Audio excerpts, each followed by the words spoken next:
The narrative begins with Grace awakening from a nightmare, screaming in terror, a harbinger of the psychological torment to come.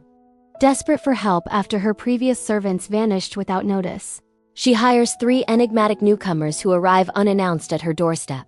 The kindly yet cryptic housekeeper Mrs. Bertha Mills, Fiona Flanagan, the elderly gardener Mr. Edmund Tuttle, Eric Sykes, and the mute young maid Lydia Elaine Cassidy.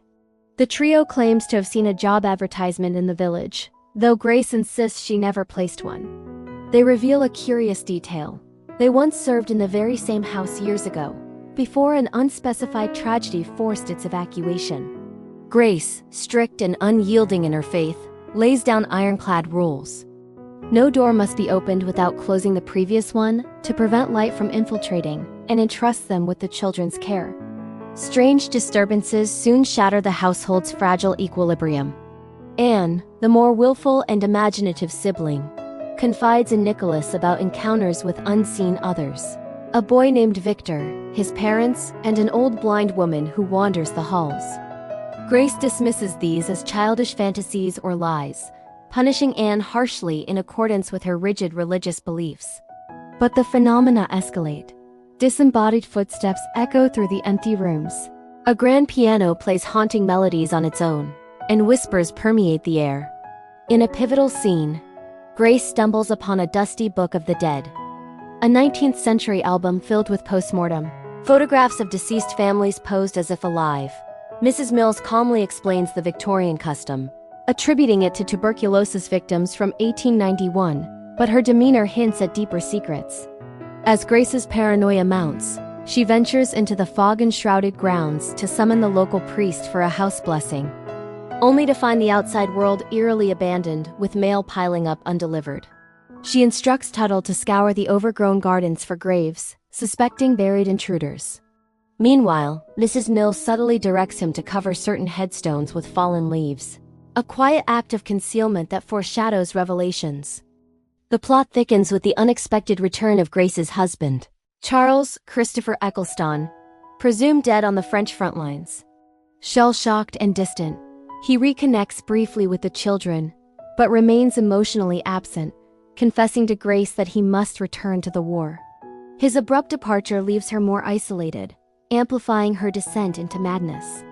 The film's tension crescendos in a harrowing sequence where Grace, monitoring Anne during her first communion dress fitting, witnesses a grotesque apparition, the old woman superimposed over Anne's form, speaking in her daughter's voice. In blind panic, Grace attacks, only to realize she's assaulting Anne herself, leaving the girl bruised and terrified. The siblings, now united in fear, flee upstairs as Grace confronts the servants about repeatedly opening curtains, exposing the children to deadly light. Accusing them of sabotage, she fires them and arms herself with a shotgun, barricading the house. That night, Anne and Nicholas sneak out to the cemetery, uncovering gravestones bearing the servants' names. Dated 1891, the trio appears ethereally in the mist, confirming their spectral nature. Grace, piecing together clues from the Book of the Dead, discovers photographs of Mills, Tuttle, and Lydia as corpses, victims of tuberculosis. Mrs. Mills urges Grace to talk to the intruders, leading to a climactic seance. The others, Victor's living family, who have recently purchased the house, conduct the ritual with the blind medium, Renee Asherson. Through automatic writing, they expose the shattering truth. Overwhelmed by wartime despair and Charles's absence, Grace smothered her children in their sleep before turning the gun on herself. The family and servants are the ghosts haunting the mansion, while the intruders are the living occupants. In a poignant twist, Grace and the children awaken to this reality, their photosensitivity a metaphor for their limbo state between worlds. No longer bound by light's threat, Anne and Nicholas pull back the curtains, basking in sunlight for the first time. The living family, terrified by the poltergeist activity, flees, putting the house up for sale.